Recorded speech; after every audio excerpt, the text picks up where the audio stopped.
नमस्कार, छत्तीसगढ़ की बात हमारे साथ में आप सभी का स्वागत है। मैं हूं आपके साथ अस्मिता।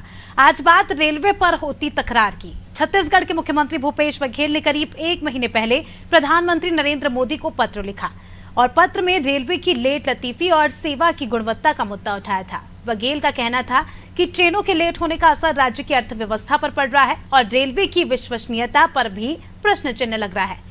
उधर विधानसभा में छत्तीसगढ़ में रेलवे के लिए आवंटित राशि पर भाजपा कांग्रेस में तकरार भी हुई थी। भाजपा ने कहा था कि मोदी सरकार ने छत्तीसगढ़ में रेलवे के विकास के लिए 1400 करोड़ रुपए दिए, जबकि कांग्रेस के नेतृत्व वाली यूपीए सरकार ने अपने कार्यकाल में छत्तीसगढ़ को केवल 311 करोड़ रुपए दिए थे। इस पर कांग्रेस का कहना था कि बजट की राशि नहीं बल्कि सेवा की गुणवत्ता ज्यादा महत्वपूर्ण है। अब कांग्रेस ने नया आरोप लगाया है और कहा है कि भाजपा ट्रेनों का निजीकरण करना चाहती है, इसलिए ट्रेनें लेट हो रही है ताकि जनता उबरकर निजी क्षेत्र की तरफ चली जाए।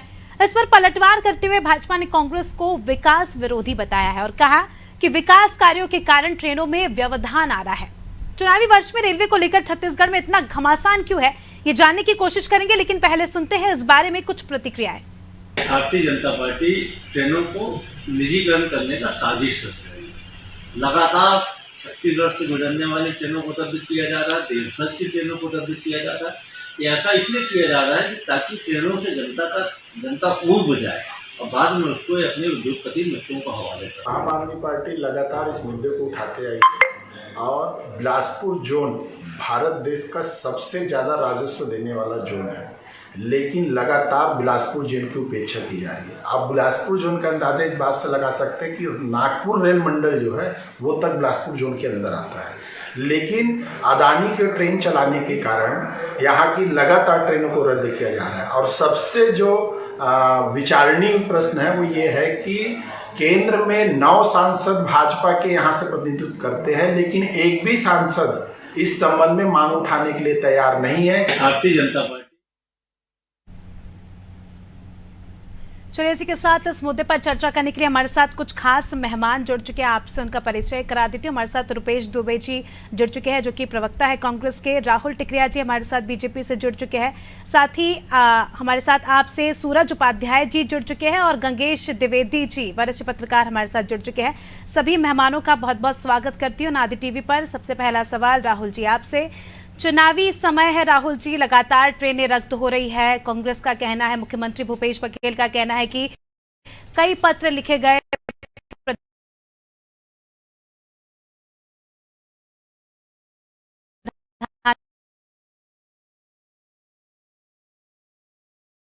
प्रधानमंत्री के नाम रेल मंत्री जी। आपकी आवाज नहीं आ पा रही है। एक मिनट जी, अब आई आवाज? जी जी हाँ जी, नमस्कार, जय जवाहर। देखिए, सबसे पहले तो आपके चैनल के माध्यम से मैं जनता को होने वाली तकलीफ के लिए उनसे क्षमा प्रार्थी हूँ भारतीय जनता पार्टी की ओर से। और जिस प्रकार से मैं जनता को भी आपके चैनल के माध्यम से ये विषय बतलाना चाहूंगा कि ये आखिर ये समस्या क्यों हो रही है। देखिए, जिस प्रकार से भारतीय मोदी जी के कार्यकाल में अकेले छत्तीसगढ़ में 23,532 करोड़ की लागत से 1214 किलोमीटर नई रेल लाइन का विस्तारीकरण छत्तीसगढ़ में हो रहा है। ठीक है। उसके उसके अलावा 204 किलोमीटर रेल लाइन को दोहरी और तिहरीकरण किया गया। उसके अलावा 1460 करोड़ की लागत से रायपुर, तिल्दा, बिलासपुर, दुर्ग और भिलाई, महासमुंद और अकलतरा ऐसे स्टेशनों को अत्याधुनिक रूप से डेवलप किया जा रहा है। तो कहीं ना कहीं आप देखिए, जब हम कोई घर बनाते हैं, कोई मकान बनाते हैं, तो हमें तकलीफ जरूर होती है। साल भर 2 साल जब तक कोई मकान नहीं बन जाता, तो जिस प्रकार से जनता की सुरक्षा और उनकी सुविधाओं के लिए लगातार काम हो रहे हैं, करीब 40,000 करोड़ की लागत से छत्तीसगढ़ में रेलवे के व्यवस्थाओं को दुरुस्त करने का काम हो रहा है। नई रेल परियोजनाओं के लिए और नई रेल लाइन के लिए जो काम हो रहा है, उसके चलते रेल को रोका जा रहा है, बंद करना पड़ रहा है। मगर इससे जनता को जो तकलीफ हो रही है, उसे जनता को समझना पड़ेगा कि अगर कोई चीज डेवलप होगा तो कहीं ना कहीं हमें कुछ दिनों तक तकलीफ झेलनी पड़ेगी, ये असुविधा झेलना पड़ेगा। समस्या काफी समय से हो रही है राहुल जी, और 800 ट्रेनों का बंद हो जाना, रद्द हो जाना, और 2600 ट्रेनों का तो पूरी तरीके से बंद हो जाना, जनता काफी ज्यादा परेशान है। ये छोटी सी समस्या नहीं है राहुल जी। देखिए पूरा ट्रेन पूर्ण रूप से बंद नहीं हुआ है, ये अस्थायी समस्या है। कुछ ट्रेनों को रोका गया है, कुछ दिन के बाद वो चालू हो जाती है, फिर रोका जा रहा है। ऐसा कुछ भी नहीं है कि परमानेंट बंद किया जा रहा है। मैं बता दे रहा हूँ, अस्थायी ये एक अव्यवस्था हुई है जो समय के साथ में प्रारंभ हो जाएगी। चलिए रुपेश जी, क्या कहेंगे आप? बीजेपी का कहना है कि जब कोई घर बनाता है तो उसमें भी जो घर में रहता है उसको भी कहीं और शिफ्ट करना पड़ता है, उनको भी थोड़ी बहुत समस्या आती है। तो यहाँ तो बात रेल लाइंस की हो रही है, तो थोड़ी बहुत समस्या होगी ही। क्या कहेंगे? अस्मिता जी नमस्कार। नमस्कार। देखिए, जिस प्रकार से भाजपा ने सरकारी संस्थाओं का निजीकरण किया और उसके बाद रेल के नाम पर प्लेटफॉर्म टिकट आज इनके द्वारा 50 रुपए कर दिया गया है। भारतीय रेल यात्रा में सबसे विश्वसनीय और सुरक्षित माध्यम था, लेकिन आज परिवार के साथ कोई व्यक्ति बाहर जाता है, कहीं बाहर जाना चाहता है, लेकिन जिस प्रकार से एक दिन पहले ट्रेन निरस्त होने की सूचना उनको मिलती है तो पूरा परिवार उनकी इस पीड़ा को झेलता है। और रही बात जिसमें बोल रहे हैं कि आधुनिकीकरण हो रहा है, तीसरी लाइन बिछाई जा रही है, रेलवे का विस्तारीकरण किया जा रहा है। यदि रेलवे का विस्तारीकरण किया जा रहा है, तीसरी लाइन बिछाई जा रही है और आधुनिकीकरण किया जा रहा है, तो क्या अडानी के कोयले वाले रेल मालगाड़ी के लिए ये लागू नहीं होता? जिस प्रकार से अस्मिता जी इनके द्वारा सिर्फ अपने पूंजीपति मित्रों को लाभ पहुंचाने के लिए, आप देखेंगे आप किसी भी आउटर स्टेशन में बैठ जाएंगे, एक यात्री ट्रेन और कम से कम 8 से 10 मालगाड़ी कोयले धोने वाली प्रारंभ होती है, जिससे आम जनता को तकलीफ होती है। और इनको आम जनता से कोई सरोकार नहीं है, ये सिर्फ और सिर्फ अपने पूंजीपति मित्रों के लिए काम कर रहे हैं। पैसेंजर ट्रेन का निरस्त हो जाना ताकि आदमी एक्सप्रेस ट्रेन में जाकर के खर्चा वहन करे, एक्सप्रेस ट्रेन का वो निरस्तीकरण कर दिया जाना ताकि आदमी निजी वाहनों में या अति आवश्यक कार्य है तो एयरपोर्ट के माध्यम से, एयरपोर्ट भी इनके मित्रों की है। इस प्रकार से निजी माने सरकारी संस्थाएं जो सुरक्षित और विश्वसनीय जो यात्रा के लिए थी, उनकी विश्वसनीयता को भारतीय जनता पार्टी ने जिस प्रकार से कचोटा है, आम जनता को महंगाई की मार झेलने के लिए विवश कर दिया है। आम जनता रुपेश जी, सरकार अभी आपकी है छत्तीसगढ़ में, जनता काफी ज्यादा परेशान है। मैं भी अभी कुछ प्रतिक्रियाएं सुन रही थी रेलवे स्टेशन पे लोगों की, तो कई सारे लोग ऐसे हैं जो रोजाना ट्रैवल करते हैं, जिनके ऑफिस है जो रायपुर से बिलासपुर या फिर जगदलपुर ट्रेनों के माध्यम से ट्रैवल करते हैं और जिनके ऑफिस से रोजमर्रा के काम जो है उनके इन ट्रेनों के जरिए ही होते हैं और उनके पास और कोई रास्ता नहीं है। उन लोगों को किस प्रकार से सुविधा मिले जिससे वो रोज ऑफिस जा सके, क्योंकि काम जो है ये फिर हर वर्ग को प्रभावित करता है। तो आपकी जब सरकार है तो आपने ऐसी क्या प्लानिंग तैयार की जिससे इन लोगों को तो एटलीस्ट प्रॉब्लम ना हो? अस्मिता जी देखिए, छत्तीसगढ़ में मुख्यमंत्री भूपेश बघेल जी का नेतृत्व आम जनता देख रही है, अंतिम व्यक्ति तक जिस प्रकार से लाभ पहुंचा है और कामकाजी लोगों को और जो ट्रेन में यात्रा करने वाले हैं उनके लिए भी माननीय मुख्यमंत्री जी लगातार रेल मंत्री और प्रधानमंत्री को पत्र लिख करके अपनी जन नेतृत्व और अपनी जनता के प्रति उनका राजधर्म है उसका निर्वहन करने का कार्य निरंतर कर रहे हैं। लेकिन छत्तीसगढ़ के साथ जिस प्रकार से दुर्व्यवहार और पक्षपात किया जा रहा है, छत्तीसगढ़ सरकार के साथ साथ छत्तीसगढ़ की जनता के साथ आपसे सूरज जी जुड़ चुके हैं, उनसे एक सवाल करना चाहूंगी। सूरज जी, आम आदमी पार्टी की पहचान ही यही है कि वो जनता के मुद्दों को लेकर आती है, जनता के मुद्दों पर आवाज उठाती है। आप भी छत्तीसगढ़ की, आपकी पार्टी भी छत्तीसगढ़ की राजनीति में सक्रिय नजर आ रही है। कई मुद्दे आपने उठाए, बिजली, पानी, छात्रों के साथ भी आपने कई प्रदर्शन किए उनके हक को लेकर। मगर जब बात ट्रेन्स की आती है, रेलवेज की आती है, तो आप इतनी ज्यादा सक्रिय नहीं दिखाई दे रही छत्तीसगढ़ में, ऐसा क्यों? कि जब रायपुर का 7 नंबर प्लेटफॉर्म चालू हो रहा था तो रेलवे ने विज्ञप्ति के माध्यम से बताया कि अब मेन स्टेशन पे ट्रेनों का आवागमन नहीं होगा और उसका जो स्टॉपेज होगा उरकुरा होगा। मैंने ज्ञापन बनाया और डीआरएम से मिलकर बताया कि उरकुरा तक लोग पहुंच नहीं सकते क्योंकि बस्तियों से होकर रास्ता जाता है और मेरे ही ज्ञापन के माध्यम से स्टॉपेज को सरोना किया गया। दूसरी चीज है ट्रेनों के संचालन को लेकर। अभी भाई राहुल टिकरिया जी बहुत सारा डाटा दे रहे थे तो मुझे उस टाइम हंसी आ रही थी। मैं आपको बताना चाहूंगा स्मिता जी कि यही मोदी सरकार है राजनांदगांव, खैरागढ़, कवर्धा, कोटा होते हुए ट्रेन चलाने की बात की थी। रुपेश भाई राजनांदगांव से आते, बताएंगे कोई एक आध खीला गड़ा हो वहां पे? खिला गणना दुर्ग के बाद, और सूरज भाई खिला गणना दुर्ग के बाद किसानों के जमीन को जो किए हैं उसका मुआवजा भी नहीं दिए हैं इन लोग। 1000 नई रेल लाइन बिछाने की बात हुई थी जो जांजगीर में जाके मिलेगी, एक खीला गड़ा क्या नहीं। हम पैसा खर्चा कर रहे हैं बोलते हैं। छत्तीसगढ़ का बिलासपुर जोन भारत देश का सबसे ज्यादा राजस्व देने वाला जोन है, लेकिन यात्री सुविधाओं के नाम पे छत्तीसगढ़ियों को ठगने का काम भाजपा सरकार करते आई है। 9 सांसद हैं। ठीक है, तो आपकी पार्टी क्या प्रदर्शन करी? आपको तो इस पूरे मुद्दे को फिर लाना चाहिए बाहर, प्रदर्शन करना चाहिए विपक्ष के तौर पर। आपका फिर क्या काम होगा? जी राहुल भाई आधुनिकीकरण की बात कर रहे थे। बालासोर की घटना के बाद छत्तीसगढ़ में ट्रेन पटरी से उतरती है, ये क्या उस पर गुणवत्तापूर्ण काम किए हैं? दूसरी चीज, ये बीच में तेजस ट्रेन लाए थे जो दिल्ली से लखनऊ चली थी।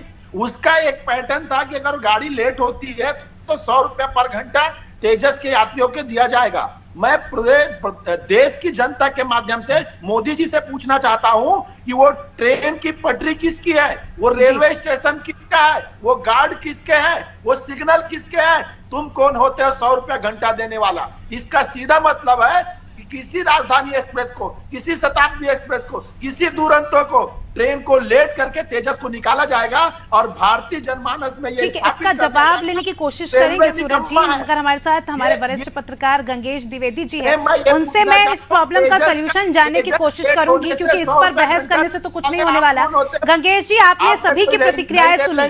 ट्रेनें लगातार रद्द हो रही है, चुनावी समय है और ऐसे में जनता जो है काफी ज्यादा परेशान हो रही है। जैसे कि मैंने पहले भी जिक्र किया था कि कई सारे युवा है और कई सारे व्यक्ति है जो कि ट्रैवल करते, रोज का उनका काम जो है इन ट्रेन के माध्यम से ही होता है। मगर अब क्योंकि ट्रेनें एकदम रद्द हो जाती है, एक दो दिन तक ट्रेनें नहीं चलती है, तो ऐसे में उन पर सबसे ज्यादा प्रभाव पड़ रहा है। तो अगर हम सॉल्यूशन की बात करें गंगेश जी, तो क्या सॉल्यूशन इसका निकलकर सामने आ सकता है? क्योंकि केंद्र का तो कहना है कि विकास की योजनाएं चल रही है, उसके चलते जो है डिले हो रहा है, मगर ऐसे ही चलता रहा तो कहीं ना कहीं सभी को इसका मतलब बराबर का प्रभाव पड़ेगा। मेरा कहना है कि वंदे भारत ट्रेन लेट क्यों नहीं हो रही है? दुनिया जो नई ट्रेनें शुरू हो रही है उनको लेट नहीं कराया जाए, जो महंगी ट्रेनें शुरू हो रही है वो लेट नहीं हो रही है। मैंने अभी देखा कि हमारे रिलेटिव आ रहे थे नागपुर की तरफ से, 9 घंटे ट्रेन, सारी एक्सप्रेस ट्रेन 9 8 घंटे लेट। लेकिन वंदे भारत टाइम से आई और टाइम से आई, क्योंकि उसके 1800 रुपए है, जबकि बाकी ट्रेनों में 400-500 रुपए के टिकट में आदमी रायपुर पहुंच जा रहा है। तो इस तरह से कहीं ना कहीं आर्थिक चोट भी पड़ रही है आदमी को। बिल्कुल। दूसरी बात है, छत्तीसगढ़ के जो आसपास के शहरों में जो नेटवर्क है रेलवे का, उसमें मेमू ट्रेनों का बहुत बड़ा हाथ रहा है। पूरे प्रदेश की में जो है मेमू ट्रेनों के जरिए एक जगह से दूसरी जगह जाते रहे हैं। खासतौर पर जैसे रायपुर के लिए है, दुर्ग भिलाई यहाँ से लगा हुआ है, दुर्ग भिलाई राजनांदगांव से लोग रोज सुबह मेमू ट्रेन के जरिए रायपुर नौकरी करने आ रहे हैं, अपने व्यवसाय में आ रहे हैं, जिनका व्यवसाय करने आ रहे हैं। इस तरह बिलासपुर से लेकर उधर पूरे लोग आसपास के छोटे छोटे स्टेशन, तिल्दा, नेवरा, भाटापारा, इन जो सब छोटे छोटे जगहों से लोग अपने व्यवसाय से जुड़े काम करने या अपनी नौकरी करने के लिए लोग बड़ी संख्या में बहुत सस्ते परिवहन के जरिए से रायपुर पहुंचते हैं। या यहाँ से शाम को मतलब इतनी सुविधाजनक है वो ट्रेन भी छत्तीसगढ़ में जो अभी रद्द चल रही हैं, जिनके कारण वो सुबह निकल के शाम को वापस घर पहुंच सकते हैं 1-1.5 घंटे के अंतर में। और इस सुविधा को पूरी तरह से लंबे समय से बार बार रद्द हो रही है, इन ट्रेनों को बिल्कुल बंद करके रखा गया है। और एक्सप्रेस ट्रेनें भी जो दूर से आ रही है वो इतनी लेट हो रही है, 8-9 घंटे, उससे यात्रियों की हालत मतलब कोई सफर करने की स्थिति में नहीं है। और अगर कोई निजी परिवहन सफर करता है या ट्रांसपोर्ट में जाता है, बस स्वाभाविक रूप से कम 2 से 2.5 गुना ज्यादा रेट है बसों का। प्राइवेट परिवहन जाता है तो 4 से 5 गुना अधिक हो जाता है। तो इस तरह जनता की जेब में बहुत ही चोट पहुंच रही है, निश्चित तौर पर जेब में गहरी चोट पहुंच रही है। और साथ ही देखिए ये बात अभी जैसे कांग्रेस से दुबे जी ने उठाया कि निश्चित तौर पर अगर यात्री ट्रेनें तो आपने रद्द कर दी, लेकिन मालगाड़ियों को कहीं रद्द नहीं किया जा रहा है। मालगाड़ियां धड़ाधड़ स्टेशनों से गुजर रही है, जबकि इसके पहले प्रावधान था यूपीए सरकार के कार्यकाल तक मैंने देखा, अभी पिछले 5 साल में खासतौर पे देखा हूँ कि मालगाड़ियां स्टेशन में घुस रही हैं, जबकि बाईपास बनाया गया है ऑलरेडी मालगाड़ियों के निकलने के लिए। रायपुर के अंदर घुसती नहीं थी पहले गाड़ियां, आज मेन जो कहना चाहिए यात्री गाड़ियां कम, मालगाड़ियां ज्यादा गुजर रही हैं। ये किस दिशा में ले जाने का प्रयास हो रहा है रेलवे को, मुझे समझ से बाहर है। बिल्कुल। गंगेश जी, इन सवालों का जवाब हम राहुल जी से ही लेते हैं क्योंकि इसका जवाब वही दे सकते हैं। राहुल जी, गंगेश जी को भी आपने सुना और मेरा भी ये सवाल है कि एक वंदे भारत ट्रेनें यहाँ पर रद्द नहीं होती है, लेट नहीं होती, ऑन टाइम चलती है, मालगाड़ियां आपकी बराबर चलती है, मगर वो ट्रेनें जिस पर जनता डिपेंडेंट है, जनता को जिससे ट्रैवल करना होता है, वो ट्रेनें आए दिन रद्द हो जाती है, ऐसा क्यों? देखिए, आपको मैं बता दूं कि जिस प्रकार से अभी वैसे पत्रकार जी बता रहे थे कि वंदे भारत का जो वंदे भारत एक्सप्रेस है वो टाइम पर चल रही है, तो आपको बता दूं उसका रूट भी उतना लंबा नहीं है जितना जो ट्रेन अभी गंगेश जी बता रहे थे वो ट्रेन अदर स्टेट से आती है, और वंदे भारत का जो रूट है बहुत शॉर्ट में है। उसके अलावा कई मालगाड़ियां भी बंद हुई हैं, और अभी कांग्रेस के प्रवक्ता जी कह रहे थे कि भारतीय जनता पार्टी की सरकार केंद्र के द्वारा अडानी के सहारे मालगाड़ी को चलाया जा रहा है।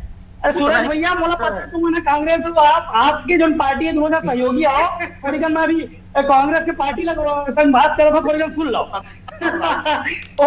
ठीक है राहुल जी, सूरज जी, इन सब बहस से कुछ नहीं होगा। उम्मीद तो हम भी यही करते हैं कि आने वाले समय में सुचारू रूप से ये व्यवस्थाएं हो जाए, क्योंकि जनता ही खुश नहीं होगी तो आप विकास किसके लिए करेंगे? जनता के लिए ही विकास करते हैं, और जनता ही यहाँ पर अगर नाराज रहेगी, जनता को ही तकलीफ होगी तो उसका तो फिर वो रिजल्ट आपको चुनाव में दिखाई ही देंगे। आप सभी मेहमानों का बहुत बहुत शुक्रिया हमारे साथ जुड़ने के लिए और तमाम बातचीत के लिए। तो देखिए, बात हमने करी छत्तीसगढ़ की, जहां पर लगातार ट्रेनें रद्द हो रही है और लगातार अपनी अपनी पार्टीज की अपनी अपनी प्रक्रिया यहाँ पर चल रही है। कोई कह रहा है कि विकास परियोजना को लेकर ट्रेनें रद्द हो रही है, तो किसी का कहना है कि आगामी चुनाव को लेकर जो है ट्रेनों को रद्द करने का काम किया जा रहा है। चलिए, इसी के साथ इस बुलेटिन में फिलहाल इतना ही। सीधे रुख करते हैं श्योपुर से नरेंद्र सिंह तोमर का।